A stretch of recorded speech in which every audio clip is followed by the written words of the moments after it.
এনেন ভাড়া নেন। ভাঙতি নাই? না নাই। আপনার কোনো ছোট ভাই বোন চাকরির প্রিপারেশন নিচ্ছে নাই? না আসলে বইটা দেখে জিজ্ঞেস করলাম। আচ্ছা আস। এখানে যাবে? হ্যাঁ যাবো। আরে আপনি হ্যাঁ রিক্সা রেখে একটু জিরাইতেছিলাম। চাকরির গাইড করতেছেন, আপনি কি পড়াশোনা জানেন নাকি? কোন রকম গ্রাজুয়েশন কমপ্লিট করেছি, এখন চাকরির প্রস্তুতি নিচ্ছি। ভালোই তো। তো কোন সাবজেক্টে পড়াশোনা করেছেন আপনি? অ্যাকাউন্টিং এ মাস্টার্স। বলেন কি? তাহলে রিক্সা চালান কেন? আসলে ঢাকা শহরে নতুন আইছি তো, এখনো চাকরি পাইনি, তাই রিক্সা চালাই। আচ্ছা আপনি আমার একটু উপকার করবেন? জি বলেন। আমি প্রতিদিন সকাল 10টায় ভার্সিটিতে যাই, আমাকে প্রতিদিন নিয়ে যেতে আর দিয়ে যেতে পারবেন? পারবো। ঠিক আছে, তাহলে প্রতিদিন সকাল 10টায় এখানে চলে আসবেন। আচ্ছা আচ্ছা এখন আমাকে একটু মেন রাস্তায় নামাই দিয়ে আসেন। আচ্ছা ওঠেন। যাবে নাকি? যাবো। ওই 7 নম্বর রোডে ব্যাংকের সামনে। যাবো স্যার, ওঠেন। স্যার কি হলো স্যার? স্যার স্যার ওঠেন। কোথায় রাহেলা?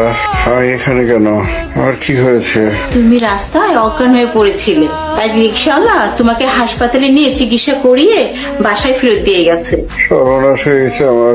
আমার সাথে যে টাকার ব্যাগটা ছিল ওইটা কোথায়? ওর মধ্যে তো অনেকগুলো টাকা ছিল। আরে না, তোমার সেই টাকাওয়ালা ব্যাগ রিক্সাওয়ালা ফেরত দিয়ে গেছে। কি বলছো? এতগুলো টাকা পাওয়ার পরও টাকাগুলো ফেরত দিয়ে গেছে? হ্যাঁ। এই শহরে এমন ভালো মানুষও আছে।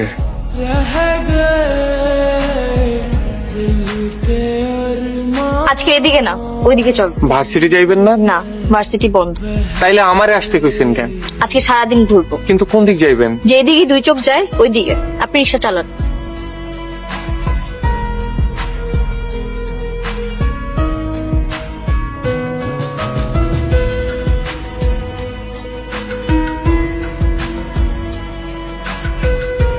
সে সকাল থেকে শুধু ঘুরতেছেন আর ঘুরতেছেন, কিন্তু কি করবেন, কই যাইবেন কিছুই তো কইতেছেন না। কেন? আমার সাথে থাকতে কি আপনার বিরক্ত লাগছে? রিক্সা চালায় আমার ইনকাম হয়, ওই রিক্সা না চালায় আমি ইনকাম করবো কেমনে? সারাদিন আপনার ইনকাম কত শুনি? কত আর 400 500। এই নেন আপনার 500 টাকা। আমি যতক্ষণ থাকবো আমার সাথে থাকবে। রিক্সা না চালিয়ে টাকা নিয়ে কিভাবে? কি এই ঝামেলায় পড়লাম তো। টাকা দিলেও ঝামেলা, না দিলেও ঝামেলা। আচ্ছা থাক, টাকা লাগবে না, আপনি বরং রিক্সা ভাড়াই দিয়েন, তবু রাগ করেন না। জানেন আজকে আমার ভার্সিটির রেজাল্ট দিয়েছে, 3rd সেমিস্টারে আমি ফার্স্ট হয়েছি। এটা তো খুবই খুশির সংবাদ। কিন্তু আমার ভাইয়ার ভাবি চায় না আমি আর লেখাপড়া করি। তারা চায় আদবুর এক লোকের সাথে আমাকে বিয়ে দিয়ে তাড়াতাড়ি বাসা থেকে বিদায় করো। চাইলে তো মন খারাপ হওয়ারই কথা, আপনি মনে হয় অন্য কাউরে ভালোবাসেন। আরে না না, আমার এমন কেউ নেই। আপনি এক কাজ করেন, যার লগে আপনার